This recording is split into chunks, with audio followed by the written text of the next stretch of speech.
Hello everyone. Good morning to all. Dear students, in last lecture त्या ठिकाणी आपण बघितलं होतं की introduction to intellectual property rights त्याचं आपण इंट्रोडक्शन लास्ट लेक्चर मध्ये बघितलं. त्याच्यानंतर आपण त्याच्यामध्ये डिफरंट टाईपचे इंटेलेक्चुअल प्रॉपर्टीज त्या ठिकाणी बघितल्या. ओके. त्याच्यामध्ये स्पेशली आपण बघितलं patents, trademark, copyright, trade secret, design and all. Okay. तर याच्यामध्ये आपण थोडंसं ओव्हरव्ह्यू आपण त्याचा बघितला फक्त. इन डिटेलमध्ये आपण गेलो नाही कारण की तुमच्या सिलेबसमध्ये एवढं इन डिटेलमध्ये तुम्हाला त्या ठिकाणी नाहीये. ओके. सो आणि तेच जर समजा फायनल इयरसाठी आपण बोललो तर फायनल इयरसाठी ते तुम्हाला इन डिटेलमध्ये त्या ठिकाणी असेल. Okay. But it is very short or only overview for the third year B pharmacy. Okay.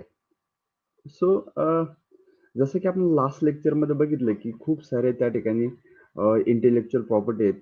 Means जसं की तुमचं पेटंट झालं किंवा ऑदर अजून कॉपीराईट झाल्या किंवा डिझाईन झालं, ट्रेडमार्क झालं, ट्रेड सिक्रेट झालं. ओके. तर हे जे काही इंटेलेक्च्युअल प्रॉपर्टी राईट्स आहेत, हे इंटेलेक्च्युअल प्रॉपर्टी राईट्स कोण त्या ठिकाणी मॅनेज करतं किंवा कोणत्या एजन्सीज त्याच्यामध्ये इम्पॉर्टंट आहेत, हे ट्रेडमार्क सॉरी हे इंटेलेक्च्युअल प्रॉपर्टीज त्या ठिकाणी प्रोटेक्ट करण्याच्या मागे. ओके. जसं की आपल्याला माहिती आहे की as earlier or we can say the earlier of the 18th century 18th सेंचुरीच्या अर्लियर पर्यंत त्या ठिकाणी कोणत्याही प्रकारचं कंट्रोल ह्या गोष्टींवर त्या ठिकाणी नव्हतं. ओके. जे काही तुमच्या इंटेलेक्च्युअल प्रॉपर्टीज आहेत त्या इंटेलेक्च्युअल प्रॉपर्टीजवर त्या ठिकाणी असा स्पेसिफिक कंट्रोल कोणाचा कोणत्या ऑर्गनायझेशनचा over all over the globe त्या ठिकाणी नव्हता. ओके. त्याच्यामुळे काय व्हायचं की कोणी कोणाचं त्या ठिकाणी कॉपी करायचं जे काही इंटेलेक्च्युअल वर्क आहे जसं की एखादं आर्टिस्टिक वर्क असेल किंवा एखादं म्युझिक असेल एखादी ट्यून असेल ते त्या ठिकाणी कॉपी करण्यात यायचं. ओके. किंवा एखाद्याचं पेटंटेड वर्क असेल ज्याला आपण इनोव्हेशन्स असं म्हणतो तर त्याला ते कॉपी करायची. ओके. तर ह्या गोष्टी त्या ठिकाणी अवॉइड करण्यासाठी त्या ठिकाणी ओव्हर द ग्लोब त्या ठिकाणी खूप साऱ्या थ्रेटीज साईन करण्यात आला. थ्रेटीजला आपण ॲग्रीमेंट पण असं म्हणू शकतो किंवा त्या ठिकाणी खूप साऱ्या एजन्सीज, ऑर्गनायझेशन्स इंटरनॅशनल लेव्हलला त्या ठिकाणी डेव्हलप करण्यात आला. त्या ठिकाणी बनवण्यात आल्या. ओके. तर ह्या ऑर्गनायझेशनचं किंवा एजन्सीचं किंवा या थ्रेटीजचं ॲग्रीमेंटचं त्या ठिकाणी रोल काय आहे? हे जे काही इंटेलेक्च्युअल प्रॉपर्टीज आहेत किंवा ज्या काही इंटेलेक्च्युअल प्रॉपर्टी राईट्स आहेत ते डेव्हलप होण्यामागे कोणत्या ऑर्गनायझेशनचा, कोणत्या एजन्सीचा, कोणत्या थ्रेटीजचा, कोणत्या ॲग्रीमेंटचा त्या ठिकाणी रोल आहे ते आपण ह्या सेशनमध्ये इन डिटेलमध्ये बघणार आहे. Okay. So let's start the session. जसं की मी अर्लियर तुम्हाला सांगितलं की त्यासाठी त्या ठिकाणी खूप साऱ्या ऑर्गनायझेशन्स आहेत किंवा एजन्सीज आहेत किंवा थ्रिटीज आहेत त्यांचा याच्या मागे खूप मोठा रोल आहे. तर त्याच्यामधलं फर्स्ट ऑर्गनायझेशन आहे किंवा एजन्सी आहे त्याला आपण म्हणतो इंटरनॅशनल ट्रेडमार्क असोसिएशन. ओके. तर जे काही इंटरनॅशनल ट्रेडमार्क असोसिएशन आहे ते इंटरनॅशनल ट्रेडमार्क असोसिएशन हे त्या ठिकाणी डेव्हलप केलं गेलं in under the US. Okay. च्या अंडर त्या ठिकाणी डेव्हलप करण्यात आलं. So international trademark association originally non as the United states trademark association हे मोस्टली त्या ठिकाणी काम करायचं US साठी. Okay. Was establish in November 1878. हे नोव्हेंबर 1878 मध्ये त्या ठिकाणी न्यूयॉर्क सिटीमध्ये त्या ठिकाणी असोसिएशन एक झाली. एक त्या ठिकाणी मीटिंग झाली of or we can say the by 17th merchants and manufacturers to protect and promote the rights of trademark owners. तर त्या ठिकाणी 17 मर्चंट्स मध्ये किंवा आणि मॅन्युफॅक्चरर्स मध्ये त्या ठिकाणी एक प्रकारची मीटिंग झाली त्याला आपण कन्व्हेन्शन असंही म्हणतो. तर ते त्या ठिकाणी झालं तर ते मोस्टली त्याचा एम होता त्या मीटिंगचा मोटो होता की जे काही ट्रेडमार्क्स ओनर आहेत त्यांचे जे काही ट्रेड सिक्रेट्स आहेत, ट्रेडमार्क्स आहेत, तर ते त्या गोष्टी त्या ठिकाणी प्रोटेक्ट करण्यात याव्या आणि ह्या प्रोटेक्शनला जे काही तुमचे राईट्स आहेत त्या राईट्सला त्या ठिकाणी प्रमोट करण्यासाठी ही जी काही असोसिएशन आहे त्याची मीटिंग त्या ठिकाणी बोलवण्यात आली. Okay. And then in 1908 the association became a business corporation under the business corporation law of the state of New York. तर ही जी काही असोसिएशन होती ती असोसिएशन पुढे जाऊन त्या ठिकाणी एक बिझनेस कॉर्पोरेशन मध्ये त्याचं कन्व्हर्जन करण्यात आलं under the corporation law of the state of New York.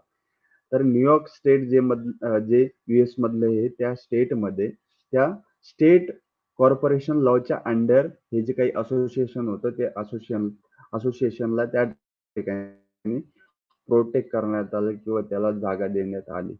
And it was given broad powers to act for the protection of trademarks in the United States and around the world. तर हे जे काही law मध्ये include केल्यानंतर जे काही business corporation law होतं तर त्या लॉ मध्ये इन्क्लूड केल्यानंतर त्यांच्याकडे एक प्रकारची पॉवर त्या ठिकाणी आली. Okay. Power to protect the trademarks under of this act in USA as well as the around the world. US मध्ये त्याचप्रमाणे जी पूर्ण जगभरात त्यांना ते जे काही ट्रेडमार्क्स होते ते ट्रेडमार्क प्रोटेक्ट करण्याची त्या ठिकाणी मुभा मिळाली, संधी मिळाली. Okay. Then 1993 the association changed its name to the International Trademark Association. Okay.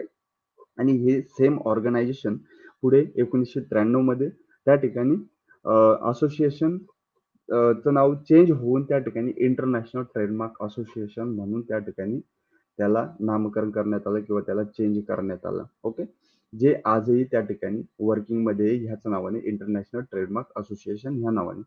Okay. Then the international trademark association is formed to protect and promote the rights of trademark owners, to secure useful legislation, the process of making laws, uh, and to give aid and encouragement to all efforts for the advancement and observance of trademark rights. तर ह्या जे काही international trademark association होतं त्या असोसिएशनचा main motto होता की जे काही ट्रेडमार्क ओनर आहेत त्यांना राईट्स प्रोव्हाइड करणं.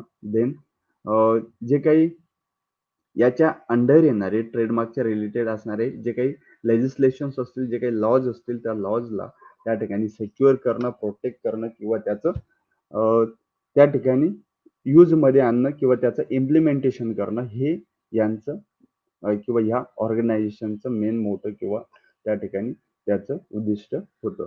ओके. तर हे झालं इंटरनॅशनल ट्रेडमार्क असोसिएशनच्या बाबतीत. आता आपण पुढचं ऑर्गनायझेशन बघू. ओके.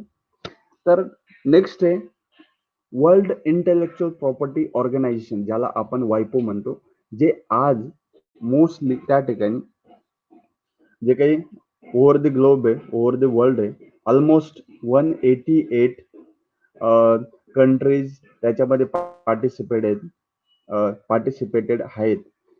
तर 188च्या आसपास ज्या काही कंट्रीज आहेत ओव्हर द ग्लोब त्या कंट्रीज त्या ठिकाणी ह्या ऑर्गनायझेशनचा पार्ट आहेत. ओके. तर हे वायपो मोस्टली त्या ठिकाणी इंटेलेक्च्युअल प्रॉपर्टी राईट वरती कंट्रोलिंग ठेवण्याचं काम आज ओव्हर द ग्लोब त्या ठिकाणी करतोय. ओके. तर आपण ह्या वायपोला थोडस इन डिटेल मध्ये बघू. वायपो was founded in 1883 and is specialized agency of United Nations whose purpose are to promote intellectual property throughout the world. and okay. तर हे जे काही वायपो ऑर्गनायझेशन आहे ती पण एक युएसए मधली एक इम्पॉर्टंट अशी स्पेशलाइज एजन्सी आहे. आणि ह्या एजन्सीचा मेन मोटो काय आहे तर जे काही इंटेलेक्च्युअल प्रॉपर्टी राईट्स आहेत ते राईट्स ओव्हर द ग्लोब्स त्या ठिकाणी प्रोटेक्ट करण्याचं याचं मेन त्या ठिकाणी मोटो असेल. And to administer 23 treaties present 26 dealing with the intellectual property right. आणि जवळजवळ 23 त्यावेळेस होत्या ट्रिटीज किंवा अग्रीमेंट्स. आणि आजच्या डेटला आपण जर बघितलं तर 26 अग्रीमेंट त्या ठिकाणी आहेत related of this intellectual property rights dealing with intellectual property rights right. तर इंटेलेक्च्युअल प्रॉपर्टी राईटच्या रिलेटेड जे काही अग्रीमेंट्स आहेत त्या अग्रीमेंटला त्या ठिकाणी प्रोटेक्ट करणं किंवा ओव्हर द ग्लोब त्याला प्रमोट करण्याचं काम हे वायपोचं त्या ठिकाणी आहे. ओके. देन वायपो is one of the 17 specialised agencies of the United Nation. तर युएसए मधली ती एक 17 स्पेशलाइज एजन्सी पैकी एक इम्पॉर्टंट एक महत्वाची एजन्सी त्या ठिकाणी USA मध्ये आहे. Then it was created in 1967 आणि ते त्या ठिकाणी 1967 मध्ये एस्टॅब्लिश करण्यात आलं to encourage creative activity to promote the protection of intellectual property throughout the world. आणि यांचा मेन मोटो होता की जे काही इंटेलेक्च्युअल प्रॉपर्टी राईट्स आहेत त्यांना प्रमोट करणं आणि त्यांचं प्रोटेक्शन करणं ओव्हर द ग्लोब किंवा overall the world.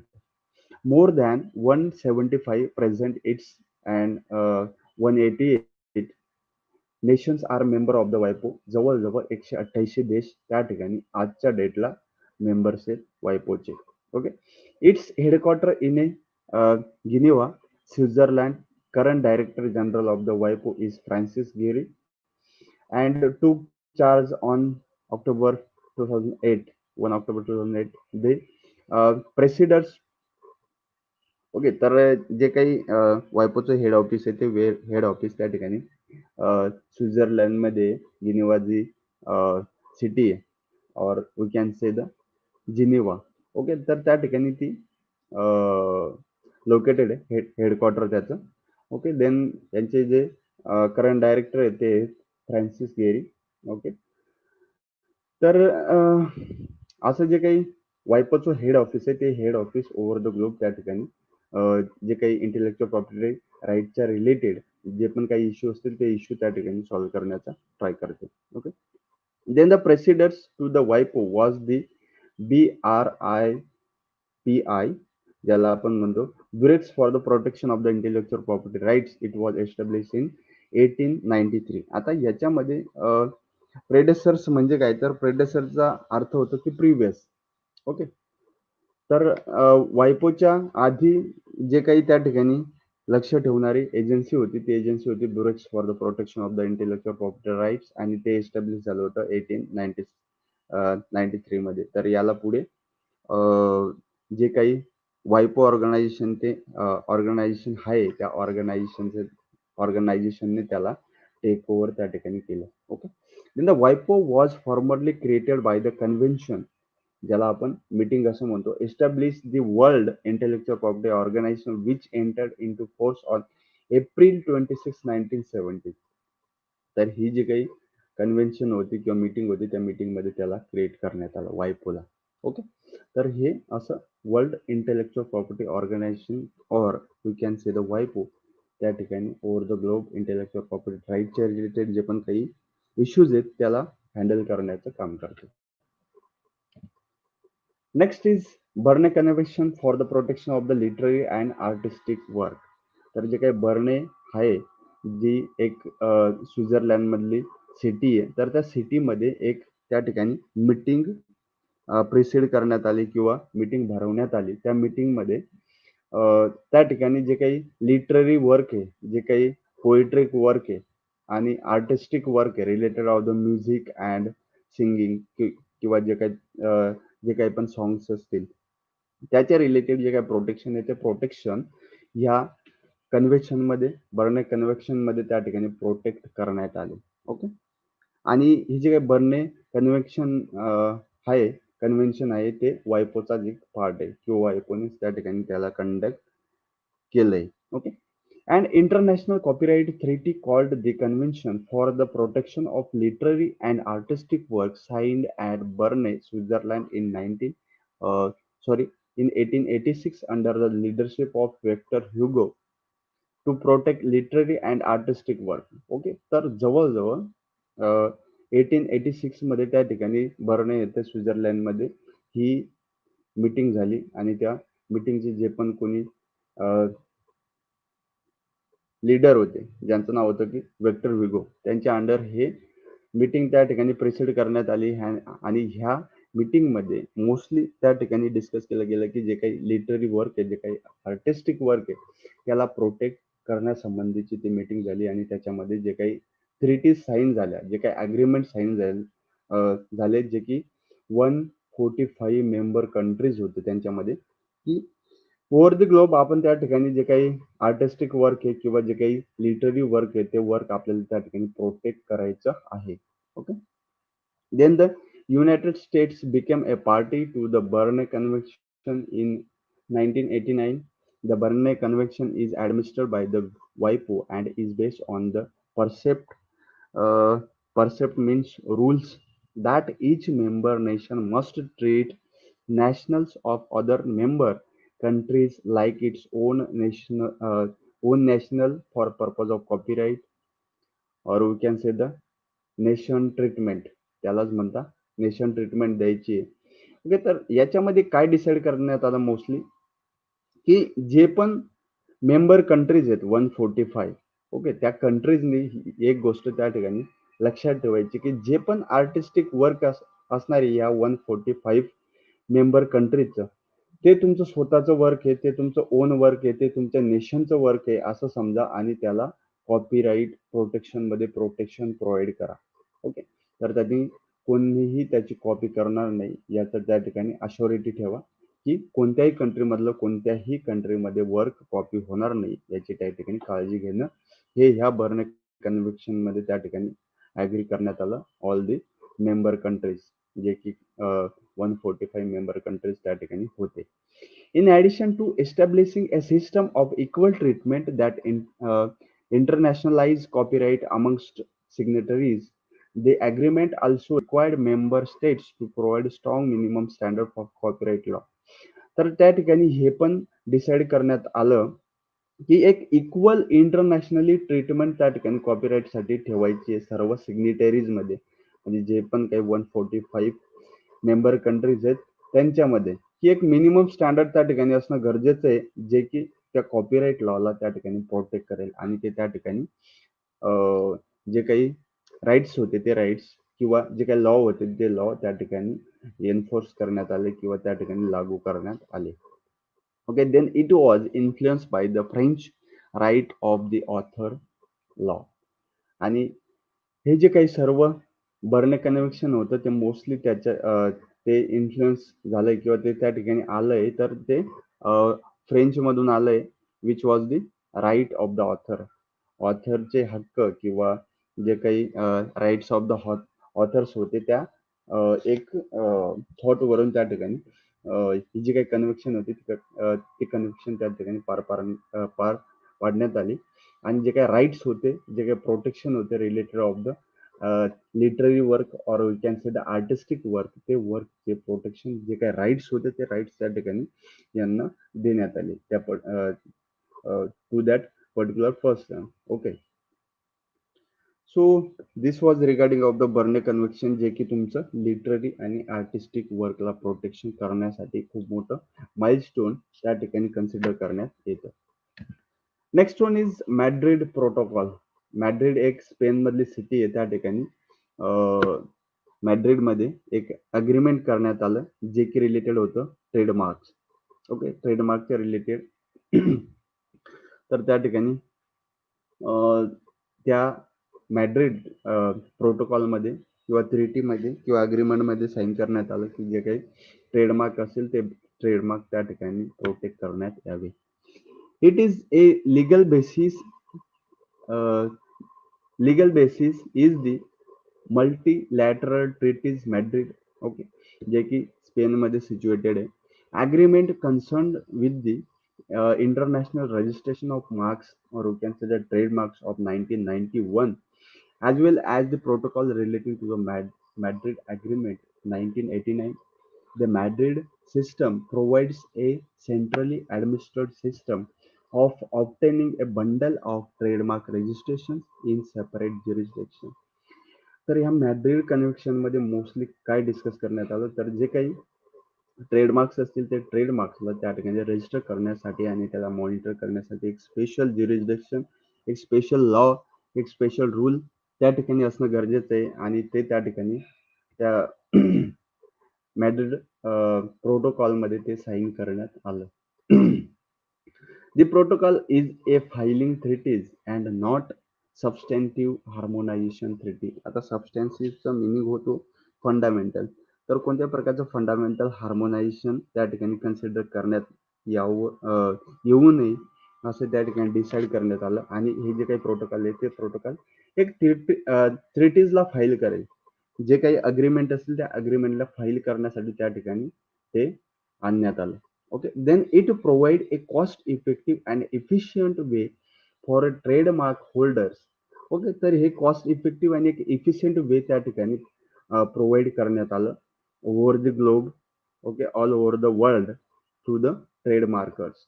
Okay, then it came into existence in 1996 आणि ते प्रत्यक्षात एक्झिस्टन्स मध्ये आलं किंवा लागू करण्यात आलं 1996 मध्ये. It allows trademark protection for more than 60 countries.